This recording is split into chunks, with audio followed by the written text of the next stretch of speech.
C'est intéressant, hein, la parole aussi, parce que beaucoup de gens remettent en question la parole de Dieu et se disent oui, mais ce qui est écrit, c'est intéressant. C'est l'apologétique, hein, la réflexion, la défense de la foi. Est-ce que les textes, ils ont changé tout, ils ont trafiqué, ils ont mis ce qu'ils voulaient?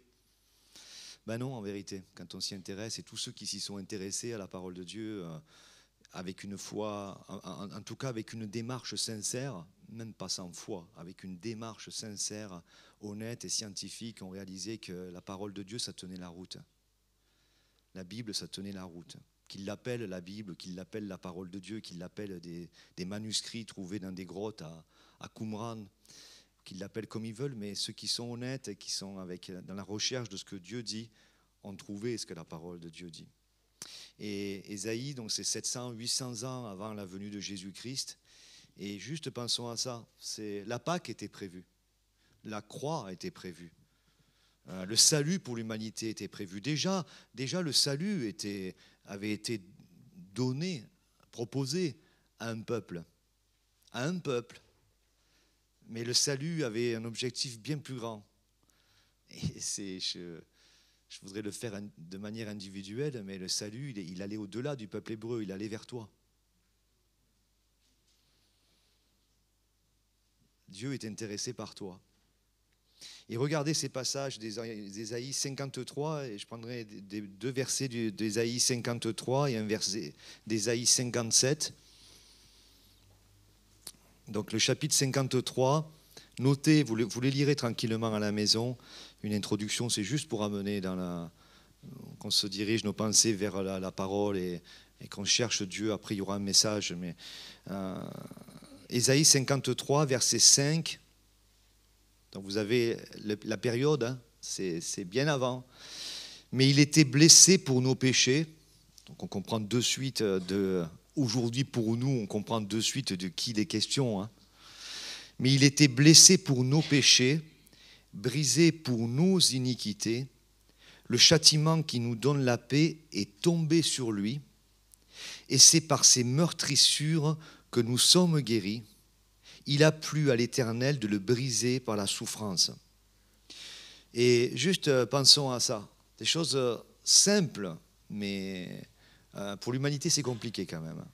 Mais par ces meurtrissures, c'est par ces meurtrissures que nous sommes guéris.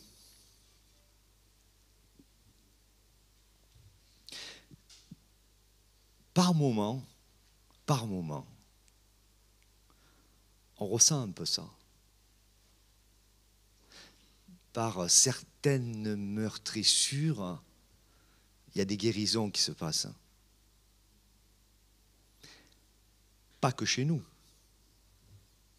Pas que chez nous. Les meurtrissures de quelqu'un qui accepte ce qui plaît à l'Éternel, il a plu à l'Éternel de le briser par la souffrance. Par moments, ces meurtrissures, alors qu'on les accepte, elles amènent la guérison chez d'autres. Parce qu'en fait, par moments, on perçoit et on espère un peu plus aujourd'hui que nous avons été façonnés à l'image de Dieu, que nous sommes des chrétiens, des Christ, des petits, certes, des enfants de Dieu, et que la vie n'est portée que par ce principe-là, la vie de Dieu, verset qu'on apprend aux enfants et qu'on apprend de nous, car Dieu a tant aimé qu'il a donné. Et le don passe par des meurtrissures. Vous n'avez jamais donné votre vie pour, je parle dans le sens de donner du temps, de donner des efforts, de donner une part de sa vie. Il y a toujours une certaine partie de meurtrissure. Jonathan, ces jours-ci, il y a des meurtrissures qui sont passées, elles donnent la vie, mais elles passent par... Et tout nous parle de ça. Et quand on est chrétien, le processus reste le même. Si quelqu'un veut venir après moi, a dit Jésus, C'est-à-dire, s'il veut me suivre, donc si on suit quelqu'un, c'est parce qu'on est intéressé par ce qu'il fait et qu'on peut-être on veut faire un peu pareil, qu'on aimerait bien. Au verset 10, toujours du même chapitre, après avoir livré sa vie en sacrifice pour le péché, il verra une postérité et prolongera ses jours. Intéressant, hein? Quand on réfléchit, c'est des livres prophétiques, hein? C'est des livres prophétiques qui annoncent des choses par avance qui vont se passer après. Et vous savez, la prophétie, c'est un peu comme... c'est quelque chose à plusieurs étapes. Des fois, on explique que juste quand vous voyez une chaîne de montagnes, vous savez, vous voyez une cime là, et vous pensez que pour l'atteindre, vous allez l'atteindre directement. Mais en fait, quand vous vous rapprochez, vous apercevez qu'il va falloir en passer une plus basse, puis descendre, et puis vous ne la voyez plus. Parce qu'il y en a une autre avant, ce sont des chaînes de montagnes. Et en fait, des prophéties, c'est ça. Ça a des répercussions à court, à moyen, à long terme. Et le principe, d'ailleurs, continue parce qu'il y a la vie de Christ qui se donne. Et après avoir livré sa vie en sacrifice pour le péché, il verra une postérité et prolongera ses jours. Comment Christ peut-il prolonger ses jours? Bien sûr, la mort, la résurrection, bien sûr, on le célèbre. Mais comment peut-il prolonger ses jours maintenant que la résurrection est passée il y a 2000 ans? Là, le corps, les gens qui acceptent le processus et qui peuvent permettre que la postérité puisse se prolonger, se diffuser, se partager. Vous serez mes témoins. Vous serez mes témoins. Et l'œuvre de l'Éternel prospérera entre ses mains. Et l'œuvre de l'Éternel prospérera entre ses mains. Ésaïe, chapitre 57 et verset 15. « Car ainsi parle le Très-Haut, dont la demeure est éternelle et dont le nom est saint. J'habite dans les lieux élevés et dans la sainteté, c'est-à-dire à part. C'est haut, c'est élevé, Dieu est à part et il regarde. Il a un regard. Et vous savez, il nous entraîne aussi à avoir ce regard-là. Un regard de plus haut. Son regard. Son regard. Si je dis à Dieu comment tu regardes, il pourrait me dire, je regarde, mais je veux que tu apprennes à regarder comme moi. J'habite dans les lieux élevés, dans la sainteté, mais je suis avec l'homme contrit et humilié. Ça parle de Christ, mais ça parle de nous. Dieu n'est pas dans ce temps, il est en dehors du temps. Dieu n'est pas dans ce monde, il est hors de ce monde, mais Dieu est avec nous, Dieu est avec Christ. Emmanuel, Dieu est avec nous. C'est le nom qu'on donnait aussi au Messie qui allait venir.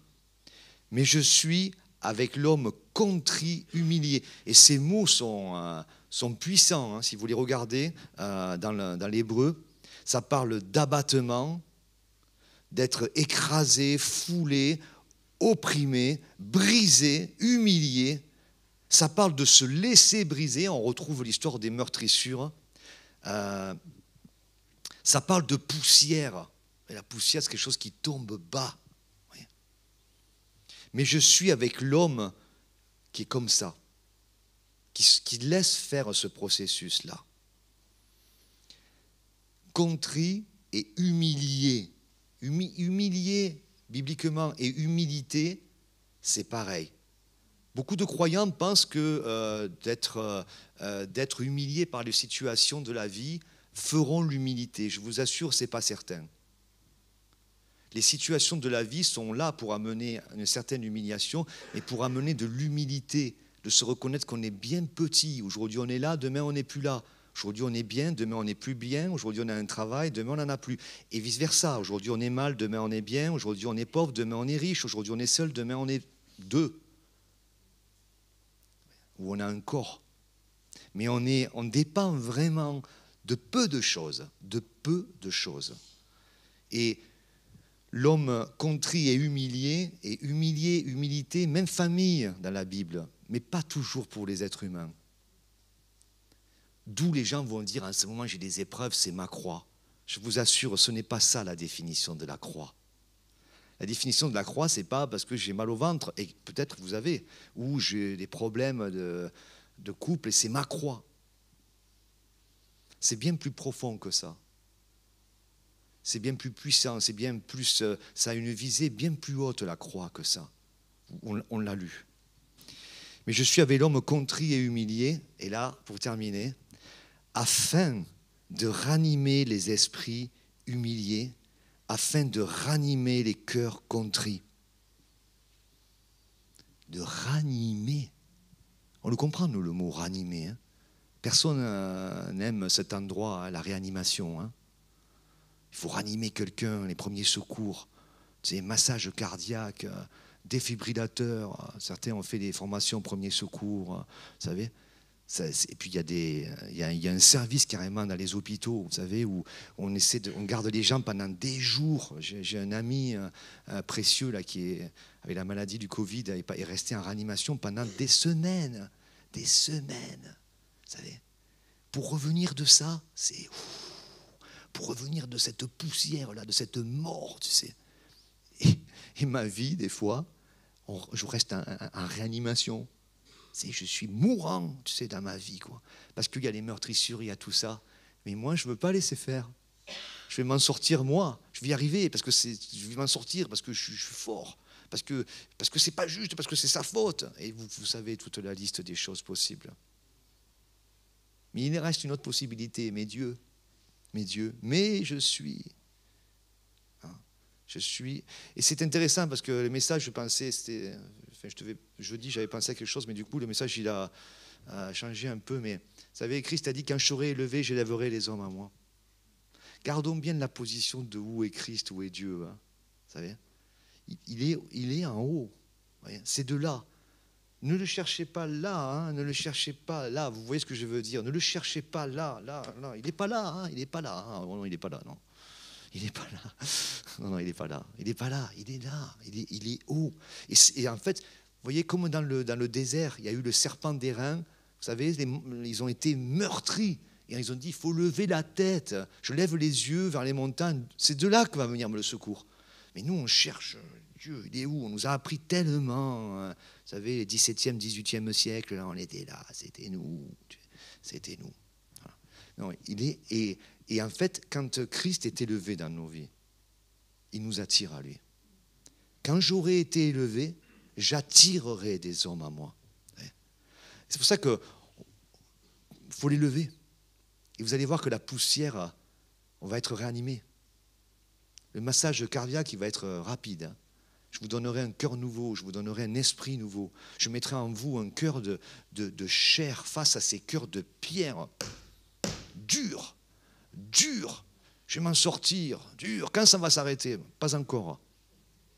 Pourquoi ça ne s'arrête pas encore? Parce que tu es encore bien vivant. Bien vivant. Tu as encore beaucoup de force. Et j'aime cette fin. Afin de ranimer. Et la traduction de ce mot, c'est vraiment afin de redonner la vie. Afin de redonner la vie, cette vie du ciel, afin de ranimer les esprits humiliés, afin de ranimer les cœurs contrits. Et aujourd'hui, c'est une belle journée pour se rappeler ça. Demain aussi, hein, après-demain aussi, ça le sera. Et hier, ça l'était aussi. Mais si on l'a encore dans le calendrier, c'est bien qu'on se dise « Waouh, waouh, waouh, mais que s'est-il passé ?» Que se passe-t-il, quoi? Amen.